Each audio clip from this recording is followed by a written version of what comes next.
camera's a bit wonky.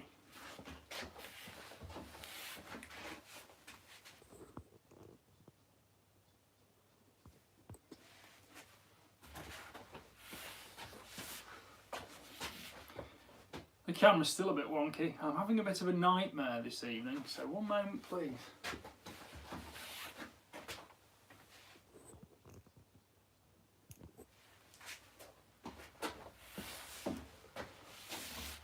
Well, that's probably as close as it's going to get. So, good evening, welcome to Chris Parkin Shooting Sports Tuesday Night Live. Start off quickly, I've had a technical nightmare. Sorry for those who followed the previous link. I hope you found yourself to this new link. My iPad decided to completely update itself, so you know these things are sent to testers, but there we go. So, welcome to everybody. You'll see we have a few things in front of us here. This is a Daniel Defence Delta 5 Pro 6.5 Creedmoor, and that's the Mauser M12 long range chassis 6.5 Creedmoor. That one's out specifically, we've seen that one before, but that's got the new Carles 525i scope on it. I've been shooting last week.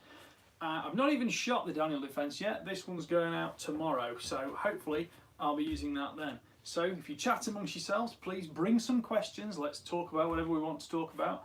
And while you're doing that, I'll find out on which one of these something blah blah blah forsaken electronic devices is going to show me any questions you might send me. Which is anybody's guess. But we shall see. The downside with doing these every 2 weeks is that every time I do them, I've forgotten how I did them last time.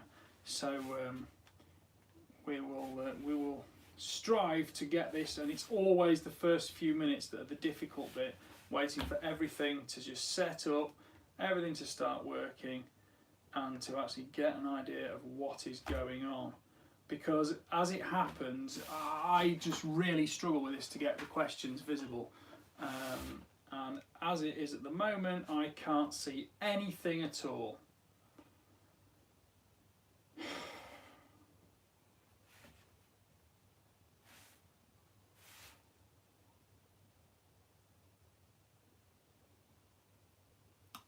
I'm still here, don't worry. Well, it looks like we're going to end very early tonight because we've got absolutely nothing visible. Absolutely nothing visible.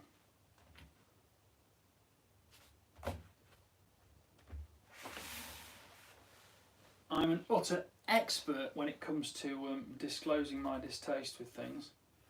And anything to do with apps, electronics, usually comes very high on that list. Because nothing is up here.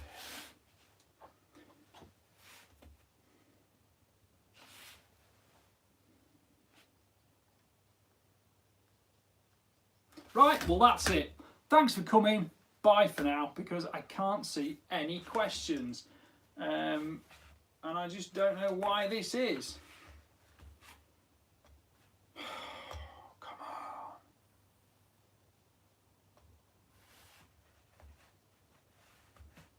There's just nothing. I bet you can see the questions, but I can't. So unless I come and stand here right in front of the camera, which is kind of in my face, can't see anything.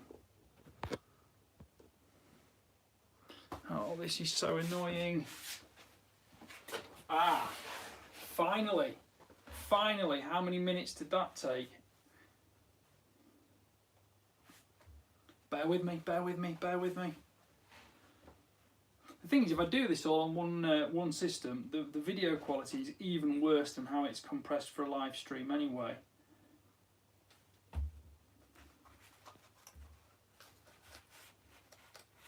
Right. Yes, the audio is very quiet, Dave Lance Field Sports.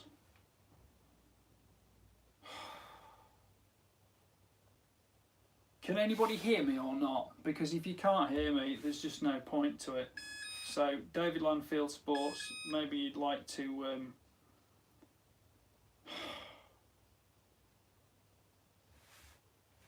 This is just... Oh, right, Chris put... He can hear me. Right, Dave Landfield Sports, turn your TV volume up, maybe. Right, come on then, questions. Let's read through these. Right, the audio is very quiet. Yeah, got that. Evening, Chris. Yeah, I'll just talk louder. Right, when it comes to YouTube, blah blah blah, into the industry of people looking to buy. Do you know what? YouTube, I think, is a little bit better than Facebook these days, because Facebook is just absolutely full of utter rubbish. Chris Williams, evening, Mr. P. Shopping for a budget thermal spotter, 1R to 2K price range. If you're on a budget thermal spotter, go HIC 19, because you will detect heat sources. You will not identify heat sources as well as thermal images of more expense, but you know, depends on the range you're going to be taking things on at. The more you spend, the better you will differentiate what exactly something is. But in terms of detecting the heat source, I don't know, I've been in so many situations where you can never really tell for absolute sure, and as soon as you click the rifle scope on, which is digital night vision, you can tell more easily. So I rely on having a bit of both in that one.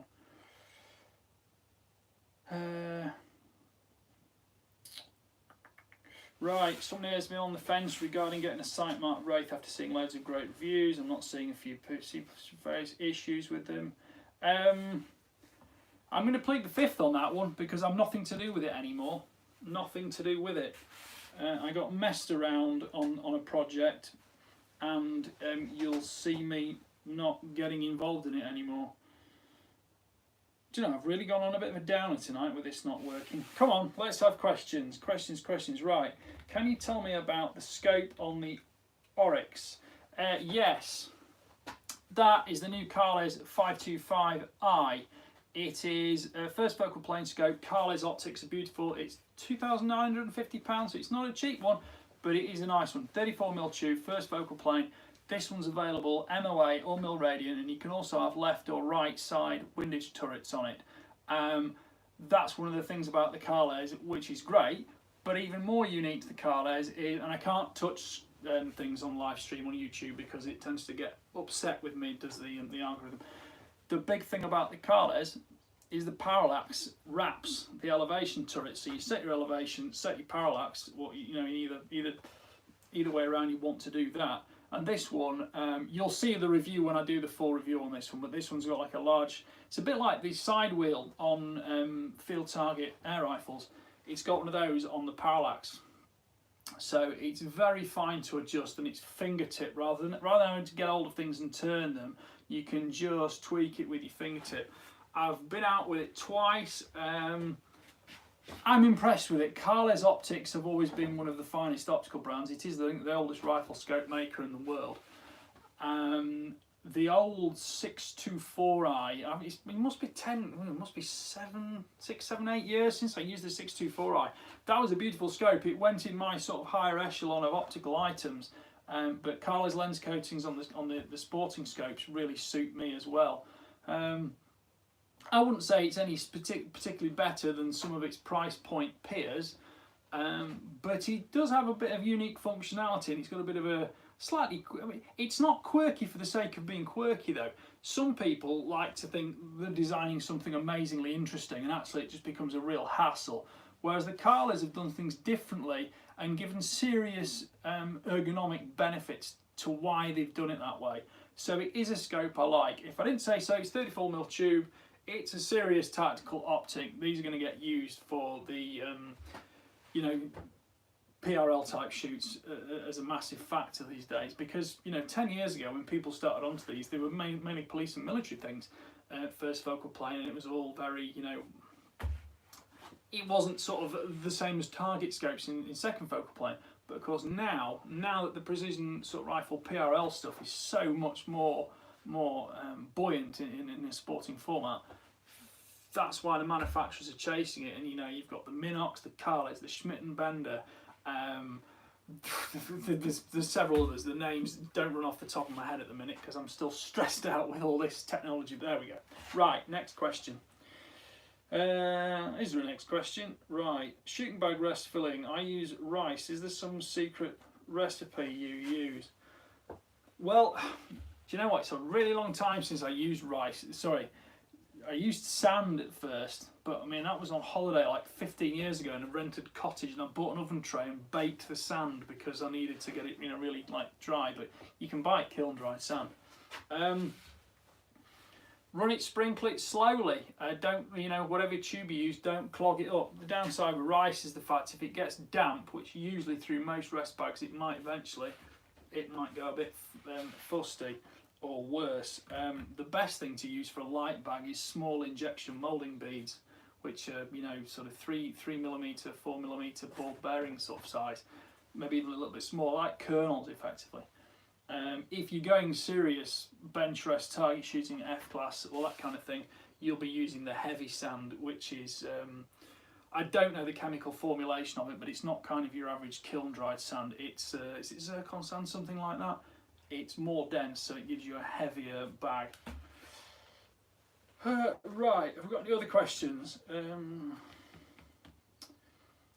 Right, Swillington's our Pulsar Digisight Ultras on sale at the minute. Well, there we go then. I happen to be wearing a Swillington t-shirt tonight, which I don't know if that's I probably, maybe I should or shouldn't have done that, but I just had it on today, so we've got it on now. Right, have we any other questions, or can I go home?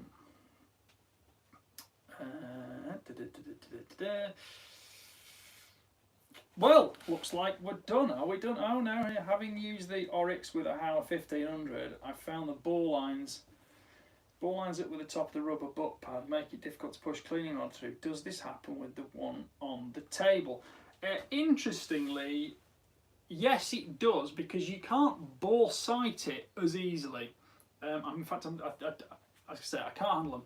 I don't think I could bore sight it at all, because I have this recollection, I swapped the scopes. This is the third scope I've had on this rifle. They supplied one with it. I put one of my Minox ones on for shooting some long range stuff, and now I've put this Carles on because this is a review scope. I was at the farm the other day and I couldn't bore sight it, so I had to just basically spot fall of shot. So yes, it is that very low profile, which, it's pros and cons. That's what makes it a better rifle to shoot, because of course the butt pad is higher in your shoulder, the bore line is effectively lower, so your centre path of recoil is into your shoulder rather than flipping it over the top of your shoulder. It's not something I'm ever really going to criticise a rifle for, because the actual ergonomic benefit of that does have that slight downside for cleaning and bore sighting, but those are things I can kind of live with and work around. Interestingly, it's gone back actually, but the Ruger Precision gets around this, of course, by having a folding stock, and the bolt actually runs within the buffer tube. So once the bolt's forward, fold the stock round, bolt out, and you've got absolutely clean line all the way through. It's a bit like cleaning an AR-15 with a folding upper, just it's going sideways instead. Does make it very easy to clean.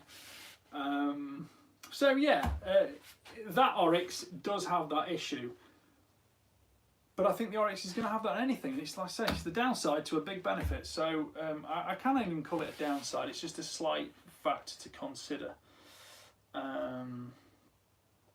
Right. Campbell Brown, just ordered a Caesar 457 long range precision, thinking of a Hawk Sidewinder. Would this be a good combination? That's an interesting one, Campbell Brown. I've got a few Hawk scopes and I've got CZ long range precision. They don't actually, I've not got one on that rifle, but interestingly, I've been messing about with my old CZ 452 as well, 2.2 rimfire, and I've put a Hawk, I think is a 4-20 or a 5-20, I think it's a 4-20 first focal plane, put that on the CZ.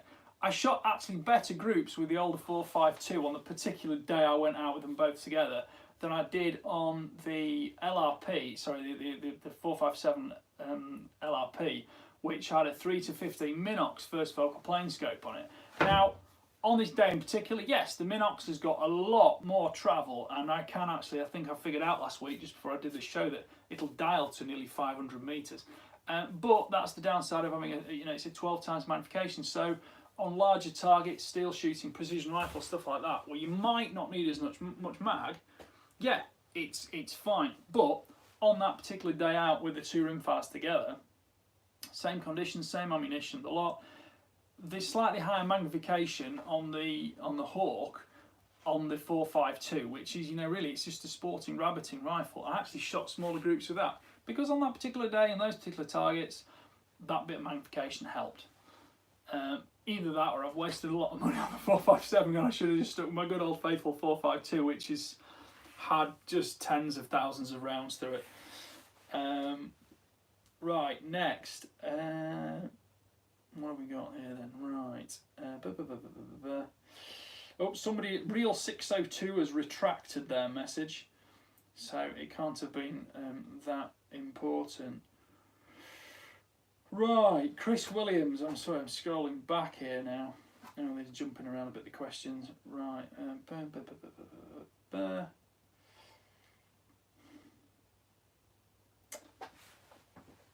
I've lost one of the questions here. Somebody was asking about the Hick Vulcan. I've got on with it very well indeed. I prefer the ergonomic layout of them.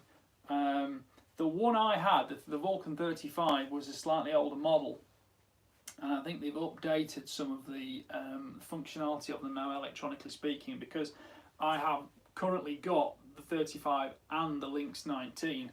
The Lynx 19 has got slightly more updated software, I think, on it.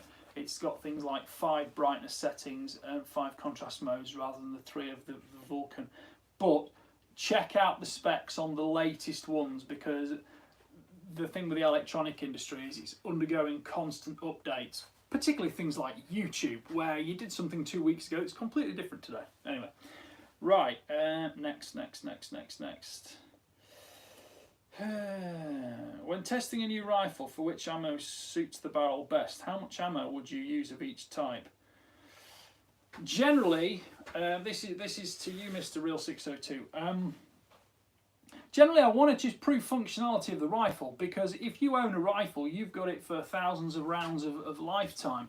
There's no way I can dedicate that amount of ammunition or time to every single rifle. So basically, most rifles these days come with what they like to sort of give the MOA proof, the proof of the MOA. They want it to shoot sub-inch at 100 yards. Well, I'm a metric shooter anyway, so I always go 100 meters. But I'm looking for 25mm centre to centre 5 rounds at 100 meters.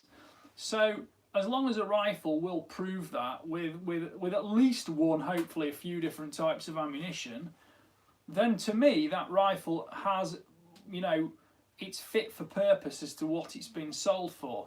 Interestingly, this Daniel Defence comes with a half MOA guarantee, which would be half an inch at 100 yards.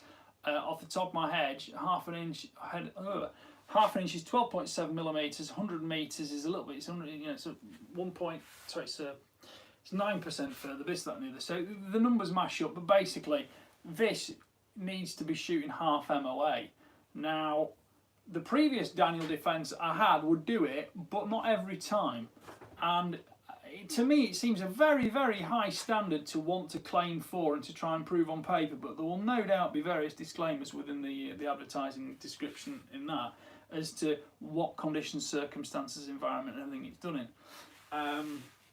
Interestingly, today I've been using a product which is absolutely superb for what it's designed for if you live in Montana Dust Bowl. But if you live in Yorkshire muddy fields or even Yorkshire dry fields, it kind of doesn't work. And there's nothing wrong with it. It's just one environment and another environment are very different. When you need to be stopping your bullets on sight, that's one thing. But if you're a varmint shooter in Montana and you've got 20 miles of overshoot, well, it's a bit different, isn't it?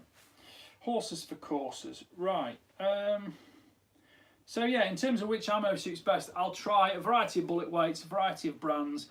But I've started in my old age, I'll call it, to really concentrate on a few really known hitters that just seem to work in most guns. And as long as it passes that test, and I'll just tell you what it does, that's that done. But feel free to take as many thousands of rounds of ammunition if you want to absolutely prove a rifle or hand load and this, that and the other, and by the time you've got to that stage, your throat's moved, your rifle barrel's worn out, etc. So it's about what you need the gun for. Right, I have Vortex Diamondback Tactical 624 on my LRP. It works great. Good stuff. Right. Could you talk about the M18 on that table? Last time you said the bolt was different on the regular stock M18. Cheers. I have very, very, very, very, very sad news about my standard M18. Very sad news. I was a little bit, I was quite sorrowful over it because I think I might have worn it out.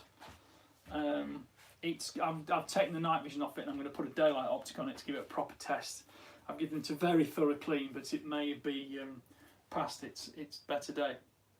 Right, in terms of the M18 long range chassis, can't touch the gun as I've said.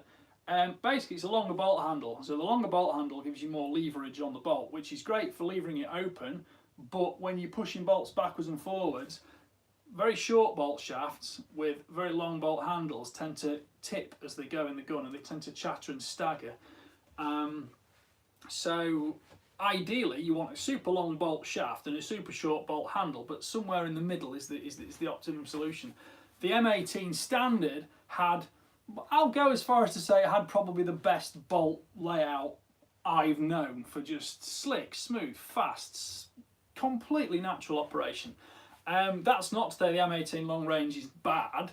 It's just a little bit longer in the bolt handle than the sporting one, and I just thought the sporting one was just, it was awesome. So going slightly longer, you know, looks more tactical, blah blah blah.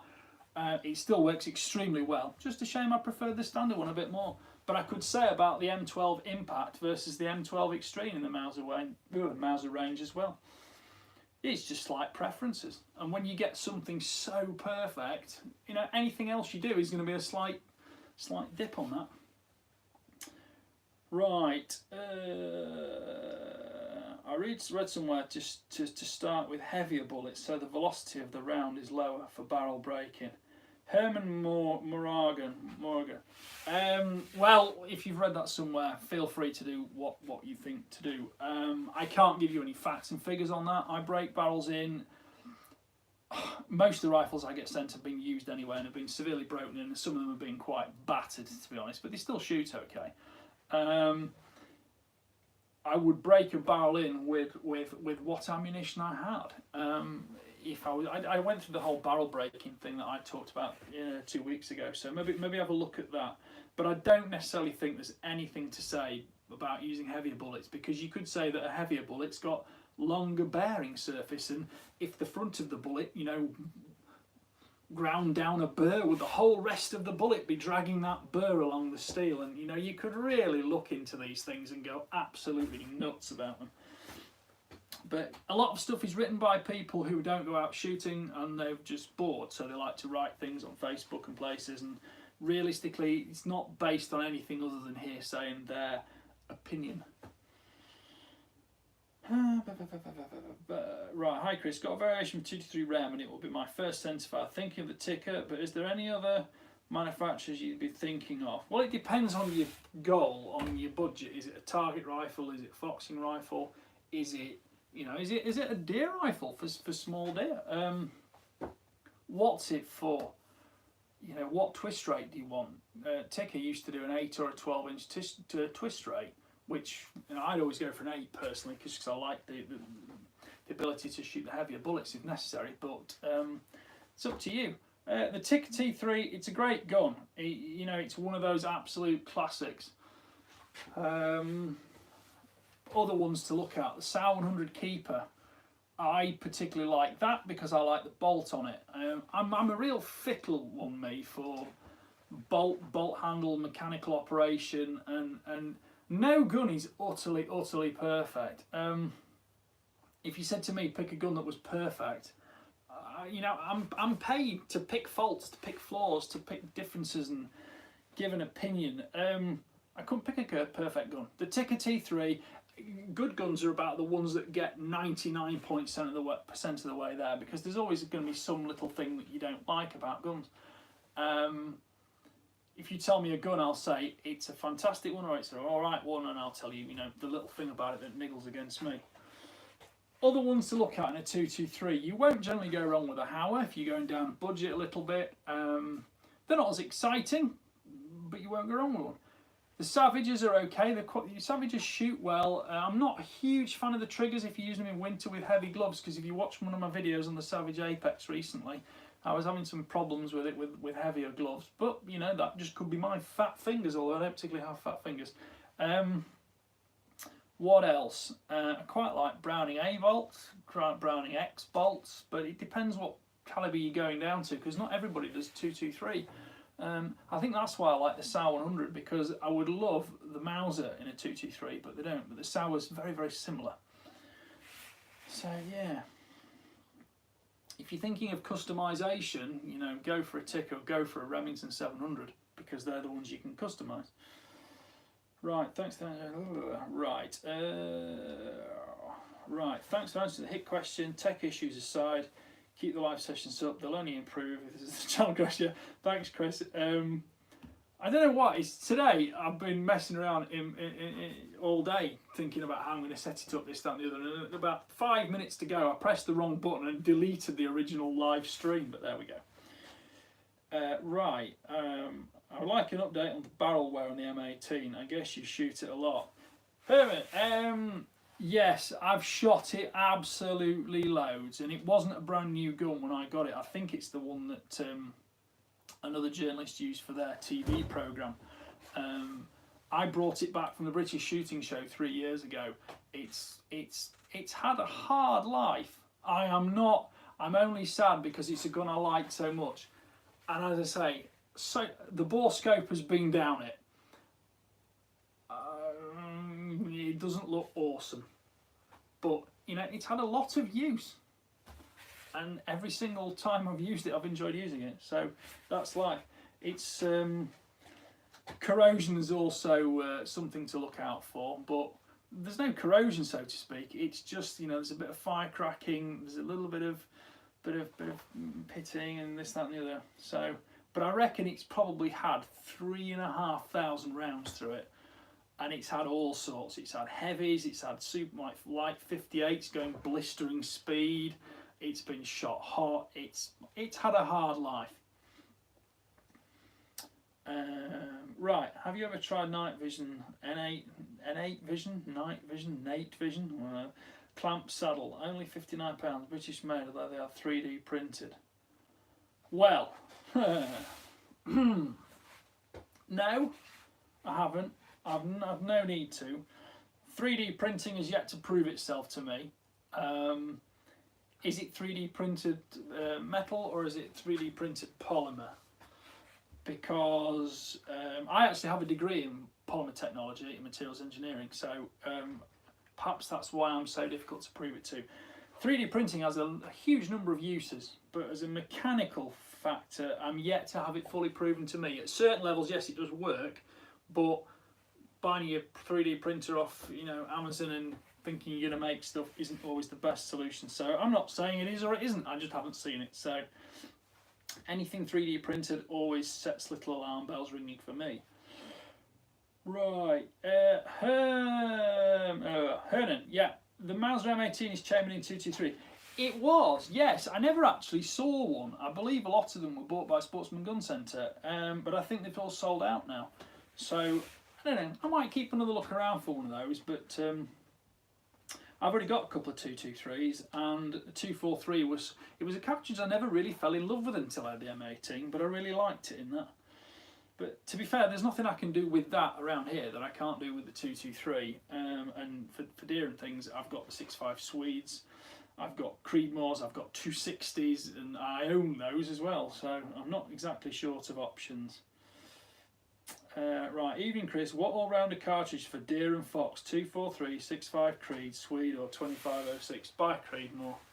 It's so popular because it's just a very good balance.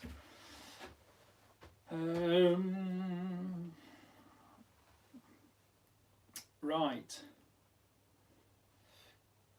Right, it's a lot of rounds, MAT, yeah. Why aren't your reviews on Sight-on sights? I never did the reviews on them. They were just loaned to me for a couple of days. I had a bit of a play about with them, but never took it anywhere.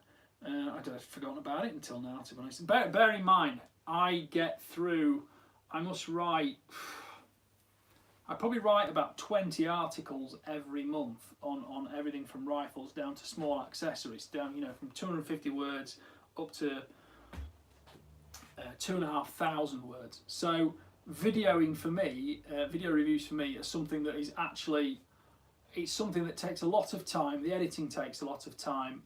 Opportunities aren't that great, although it's getting better now. We're into the spring. So there's an awful lot of stuff goes through my hands that never even gets as far as gets as far as an unboxing video, never mind a live stream or a full review. Not necessarily because it's bad or anything, just because I just don't have the space all the time to get to the full extent of it. Most of my YouTube reviews are very light in term, you know, compared to the written articles, because a written article of 2,500 words is seriously fact filled, whereas, you know, the average viewing statistics on YouTube are at best about 3 minutes, and you can make a 30-minute video and the number of people who watch it for that length of time is very little. I did quite a serious video a couple months ago on the Seiko S20. It's actually getting on for 500,000 hits, okay? And 500,000 hits, don't get any confusion over what these, you know, Instagrammers in Bahrain earn off it compared to what shooting journalists earn off YouTube, because it's not even, it doesn't even relate. It might pay my car insurance for a month and that's about it. But yeah, the average viewing figure is less than 2 minutes. On a 30-minute video that's got nearly 500,000 hits, it's on about 470,000 hits now. So gives you an idea that it can be quite, you think, you know, all those people who didn't watch so much of it, and of course some people will have watched it all, but comparatively few of them. Right, evening Chris, what's your opinion on Shilba rifle scopes? I have never even heard of them. I'm apologising, sorry about that, but I've never heard of them. Real 602, break or mod for target shooting? What's target shooting? What's your frequency of fire? You know, how many rounds you're getting off in what space of time? I would never choose a break, but there are situations where only a break will do what you need it to do. The downside of the break is that the noise is very disruptive, and it's currently causing quite a lot of problems in the shooting world because it's noisy. I made a video, in fact I edited it the other day on the 338, and I took that down to Wales purely because there was no way I was letting rip anywhere near home with it because it's noisy, it's very noisy. As it happened, the Ruger was actually quite a pleasant rifle to shoot, and it didn't have any of the annoying concussion coming through the stock and the cheek piece into your cheekbone.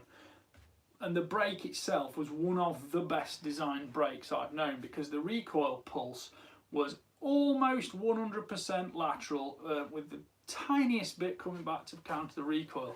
So it wasn't, and I was wearing plugs and 30 decibel ear defenders, and I actually said at the start of the video, I'm not even sure if I'll be able to hear what's going on. And to be fair, you do feel a bit disconnected from the world because you don't hear the wind, you're not feeling it as much, and you feel a bit closeted in. But you're doing that, and I'm doing that to protect my hearing. Shot 40 rounds through it, and there's no way I am not really looking after myself, because tinnitus is a factor I don't want. And that's the thing about brakes. If you're shooting a lot, I'm not going to be Mr. Elf and safety, but if I have clients who come for training days with a moderator, it's a much happier day, and it's less weary. You know, it's less wearying, less tiresome for everybody, for people shooting with them, for the instructors and everybody.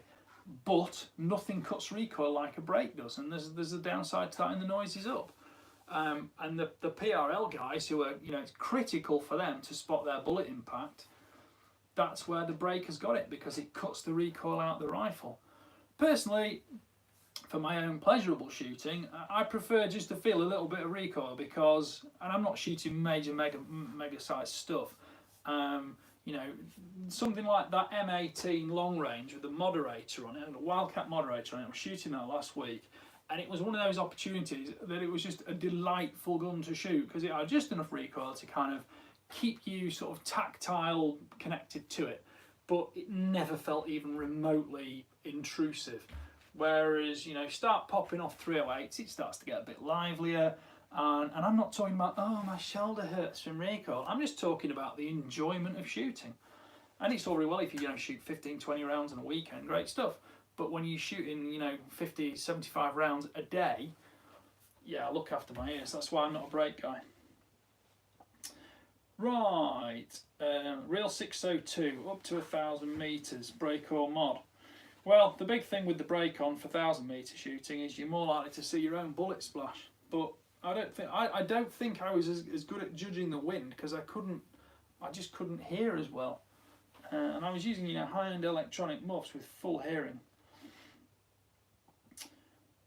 And that's field shooting without wind flags every 50 metres down the range and things like that. Right. Okay, Lucas, I plan buying a 223 for target shooting for up to 300 metres. What twist would you recommend? 20 or 24-inch barrel? If it's purely for target shooting, I would go for a 24 because the speed is just there for free, isn't it?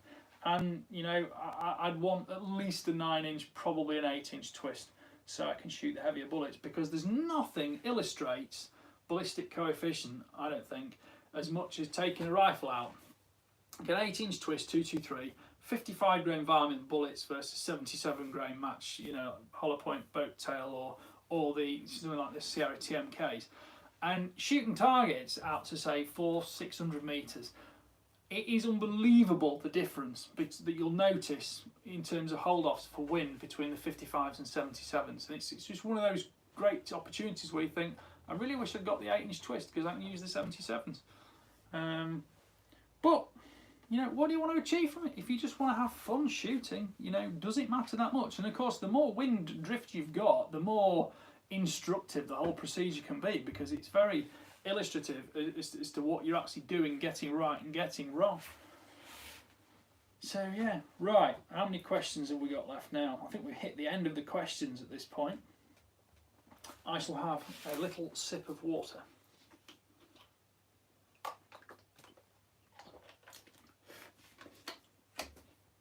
Right, anybody else got anything else to say? I would love to be able to pick these up and show you them, but I can't. In fact, I want to pick up I've got a Duracell, it's called a Bouncing Star or something like that, I can't remember the name of it. It's actually under there propping up the Mauser. You can maybe just see a little twinge of green somewhere underneath.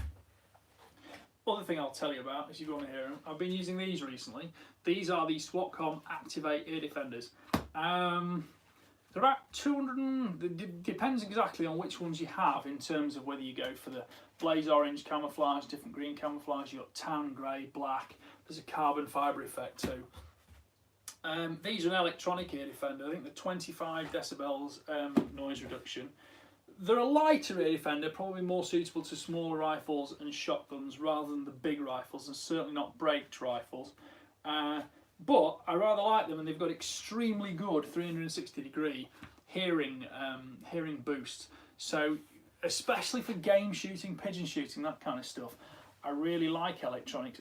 Wild boar as well, that was good fun. Wild boar shooting, you've generally got not a huge number of rounds going off, generally.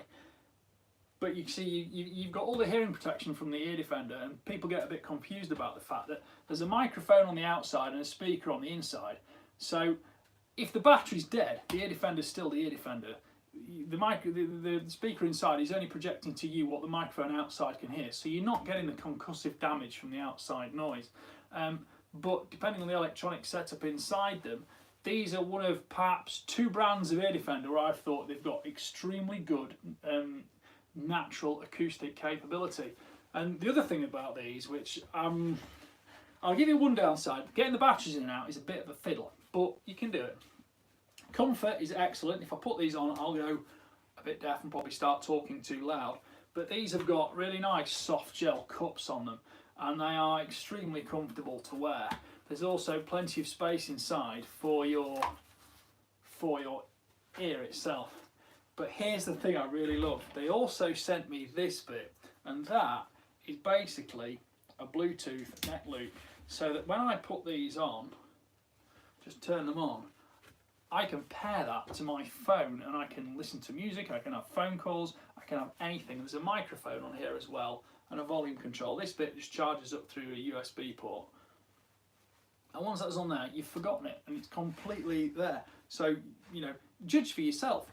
How different is your sound perception of me with these on or off? Am I becoming unnaturally loud or unnaturally quiet? And that's the thing, because I've got volume control here, volume up, down, and I just think they're a really nice product. So have a look into those. Swapcom Activate. They're about £260, a little bit up, a little bit down. The Bluetooth adapter, I don't have a price for that. But if you're in a situation where you are working around heavy machinery, long hours, tractors, farm machinery, this, that, and the other, or you know, if your missus rings you up while you're out pigeon shooting or something like that, you can have a perfectly natural conversation without taking your ear defenders off, and it is quite cool. It is quite cool. Right, have we got any left? Right, Real 602. I have a Schmeiser SP15 16-inch 1 in 8 twist barrel. What a realistic maximum range. I would have thought you'll shoot 600 metres with it. Off the top of my head, I mean, a 16-inch barrel's getting pretty short, so I would think you'll be stretching. I mean, you don't say which bullet you're using. If you're using one of the high ballistic coefficient bullets, you know, like a 69, 77, something like that, yeah, I would have thought you'd do that, because of course heavier bullets as a percentage generally lose a little bit less muzzle energy for shortening a barrel. For example, in a short barrel 308, you'll stay much better using sort of 178s rather than 150s. You know, they both lose velocity, but in terms of the bullet weight, the bullet actual weight has an energy element to it, not just velocity. And because velocity being squared, small drops in velocity lead to big drops in energy, whereas bullet weight, you know, the bullet doesn't lose weight on the way to the target, but you do lose speed. So yeah, I think you'd probably get 500-600 metres without too much trouble, probably more, but at the end of the day, you know, go out, try it, enjoy shooting. Don't look for every answer on paper. As long as you're safe, experiment. Right, have we run out of questions now? I think we may have run out of questions. So, there we go then. I've told you, hang on, there's some more popped up there now. Because what pops up on my camera screen is different to what pops up on my iPad, allowing me to read them. Oh yes, we go. Edward Sheridan. Yes, you're right, Edward. Those ear defenders are waterproof. I can't remember the exact numbers, but they are submersion proof actually, which is unusual. So yeah, have a look on the website. It's Activate, and have a look at those. Right. Paul 5T. Chris, I have a 260 Rem Seiko Carbon Wolf. Bullet 143 going ELDX. Would it shoot 1,000 yards consistently? Yes, no problem at all. Will you scope dial to it then?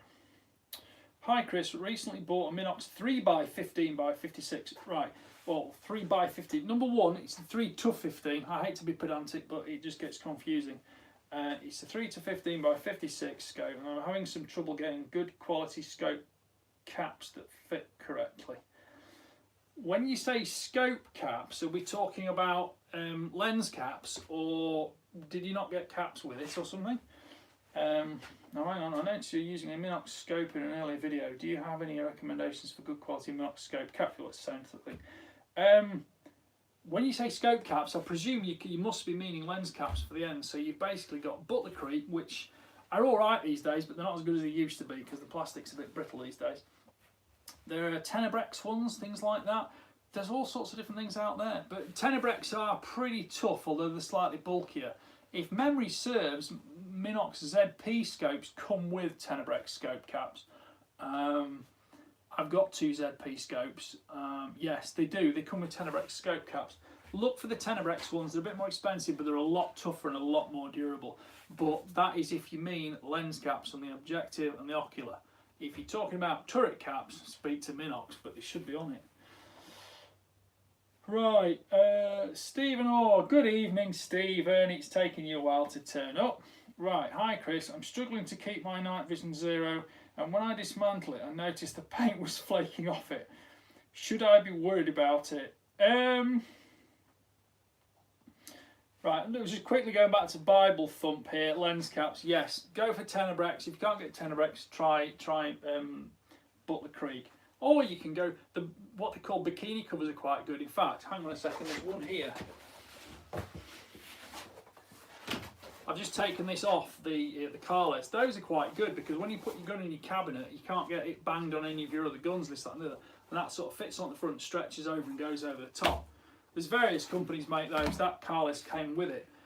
Stretch over caps are they're a bit sort of, they're okay, but they're generally what come with scopes. I don't think anybody sort of sells them aftermarket. Right, back to you, Stephen Orr. Flaking off, yes.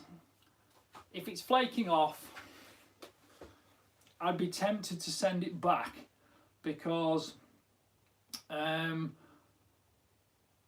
where you've got two mating surfaces, especially somewhere as critical as a scope mounting thing, where you know tolerances will stack together for better or in your case worse. If the powder coat, because it's there's a difference between good old fashioned powder coat and sort of things like Cerakotes, Duracoats, stuff like that. It's a bit of a different market, but powder coating generally is something that was done to bare metal without any particular surface finishing. So I mean, like a really good Cerakote job, it'll be bead blasted or shot blasted before to give you a good mechanical key for the ceramic coating to bond into. But on a powder coat, it's a bit of a it's an old fashioned process with you use electrostatics. I think you heat something up with electrostatic charge going through it, and the powder basically bonds to it and melts onto it and congeals. If that does flake off, generally speaking, it has no inherent chemical bond to the actual substrate itself. It's a bit like a balloon full of water. The balloon is not stuck to the water, but because the water can't escape, the balloon stays there and the water stays there. But the minute the balloon breaks, it's holding itself around the water effectively, and it's a bit like that with powder coat. Once it starts to crack and chip, there's nothing really gluing it or bonding it in position. So if you've got flakes of powder coat between layers of scope mounts, things like that, it's really not a good start, because number one, you can get flakes stacking on top of each other, so you'll get pressure points. You'll get weak spots in it. It's just, you can look at it on on a most detailed level or a very basic level, but basically if the coating's falling off, it's an uneven surface texture on one surface or the other, so that could be a problem. It could be a problem. So I'd maybe think about sending that one back if it's still under warranty. I don't like that. Right, okay, what time we got till? 8:47. Have we any more questions? I do apologise, because I do hate these technical faults every time. I never seem to get around them, but with it being 2 weeks between each one, I sort of forget what I did last time to remedy them. I've got another week really of video making this week, but I was supposed to be making 5 videos this week, and what we're on now is Tuesday. I've already got plans tomorrow. Thursday I'm zeroing a different rifle, testing different, and they just all evaporate because of the work comes into way. I've got to ear tag a load of calves as well. I get roped into these things. So right, well, thank you for turning up. Thank you for watching. Apologies for the technical mistakes, and yes, if you've got any more questions, save them, because if I get bombarded with them, I might even do this once a week. But if not, it's going to stay once a fortnight. So thank you for watching. Enjoy your shooting. Oh, there's another question just popped up. It'll pop up on my iPad in a second. Since we haven't got to the unofficial 1 hour length, I'll wait for it. Right. Right. Thanks for the Q&A. Right, are you doing a long vid on the M18 long range, Real 602? Yes, I am. I'm having a bit of a quibble with YouTube at the moment because they've demonetised the little entry video onto it. But I've got footage from 850 metres shooting it, and I hope to do a full bit to camera on it. But that was one of the plans this week. We'll see if it gets done. It will at some point, because I don't think there's any desperate hurry to get that rifle back. The other thing is, I don't know yet the price for this Daniel Defence Delta 5. I did a little unboxing video the other day, although when I say an unboxing video, I unboxed it, sterilised everything, put it in the cabinet for 3 days and left it to quarantine. Call me paranoid, call me lazy, but I left it in. Oh, I've just touched a gun. I want to know the price on this Daniel Defence. There's a lot about it I like already. I haven't shot it, but there's a lot about it I like. I suspect it's going to be significantly more expensive. That Mauser is about 2,100, and there is a lot I like about that. A lot I like about it. But interestingly, I don't know if you follow me on Instagram. Instagram is Chris Parkin 431. I put a little picture on because the cheek piece on the stock on the Daniel Defence has got adjustable left and right lateral adjustability, and so few rifle stocks have that, and everybody wants to chassis this and chassis that, and they put these huge great dome cheek pieces on. You end up with your head on them like this trying to see through the scope, and you know, up or down it still offsets your jaw. Whereas that one is actually rather good because it has maybe, I don't know, 7 or 8 millimeters of lateral adjustability, but that can be all the difference. And given the fact it's very generically similar, and it is an MDT stock after all, I don't know the specific model of this one. It looks similar to the ACC, but it is different to the ACC, and it's got that, you know, there's a lot of vertical adjustability on the butt pad, and that lateral adjustability on the cheek piece, as well as the vertical, is a serious sway in its favour. But I suspect this rifle is going to be a lot more expensive. That's 2,100. I'm going to take a gamble on this being at least 3 and a bit, but I don't know. I've got to wait until Chloe gets back to me and tells me that one. Right. What would be your ideal setup for PRL? Well, I don't know. I like the concept of PRL, and I like doing a bit of stuff with the rimfire.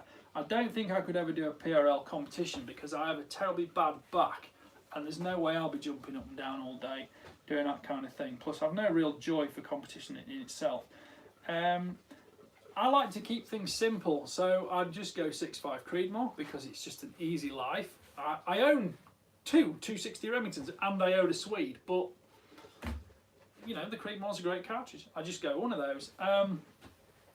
I'd probably stick with a lightish gun. I know there are various rules and regulations for the price points and whether you're going to go factory or custom and this, that and the other. I think it's £1,500 because I know some of the Howers are directly made to fit within that limit. So if you I don't know, are we talking custom or are we talking sort of factory level?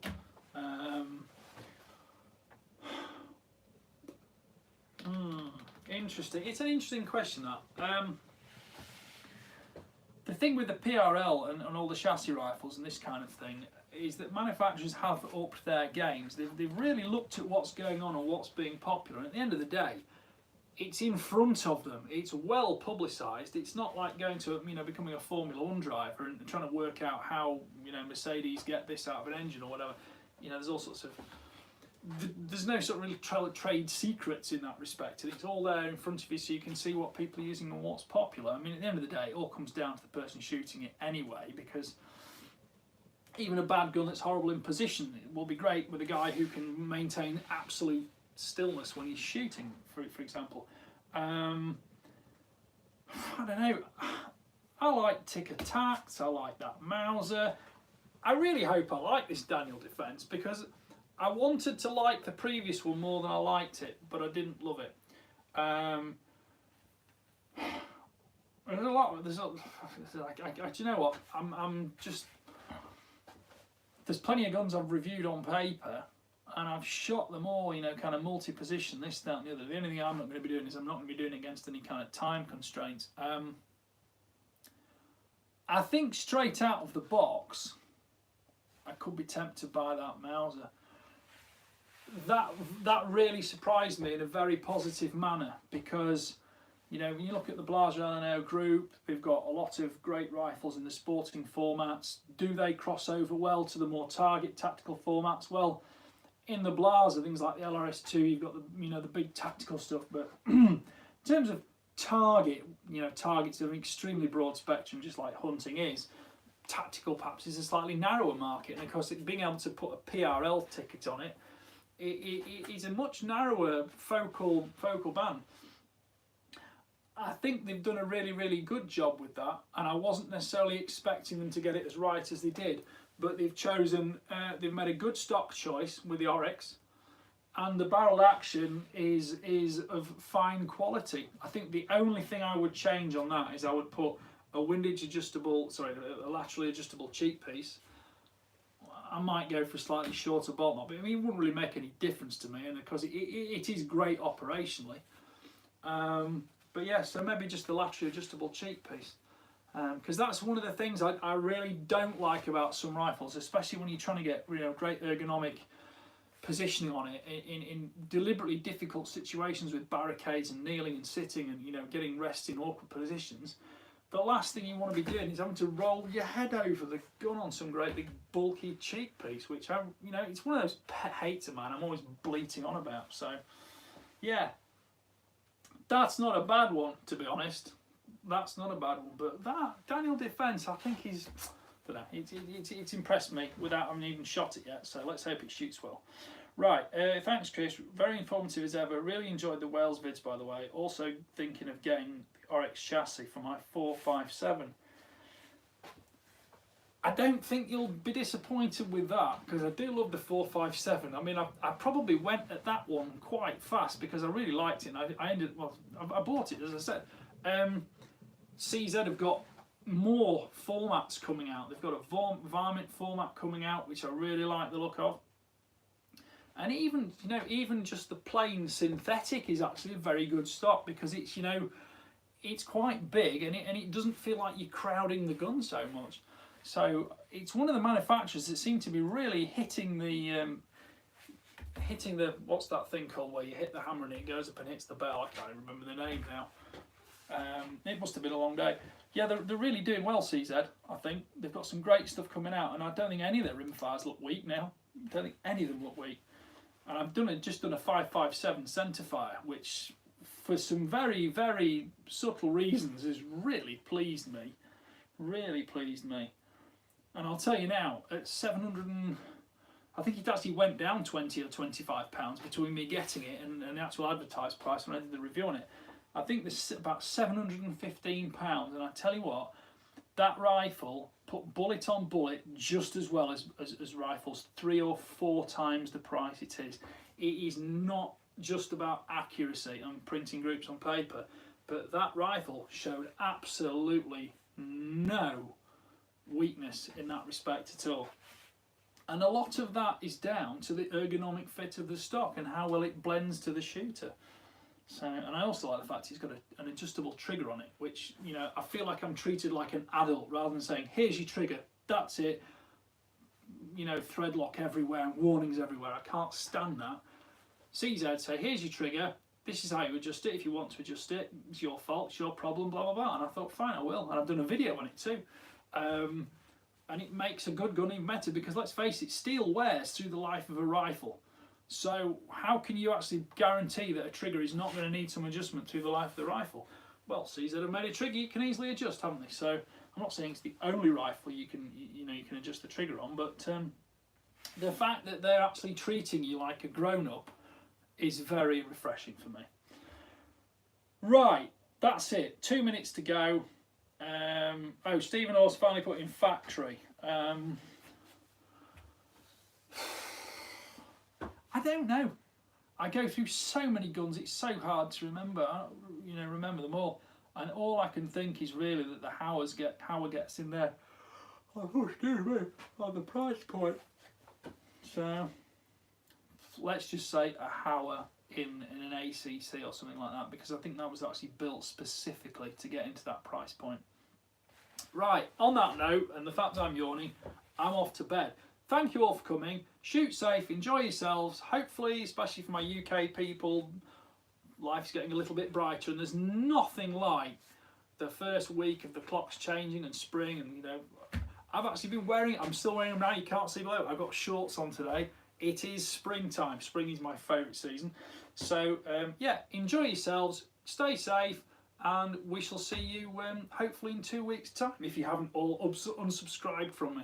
But in the meantime, please share, please comment, tell your friends. The more questions you bring, the more we can talk about. Thank you for watching. Goodbye for now. And it's night-night from me and whatever. Right. And I have to keep talking while I walk around here and turn the camera off. Toodle pip.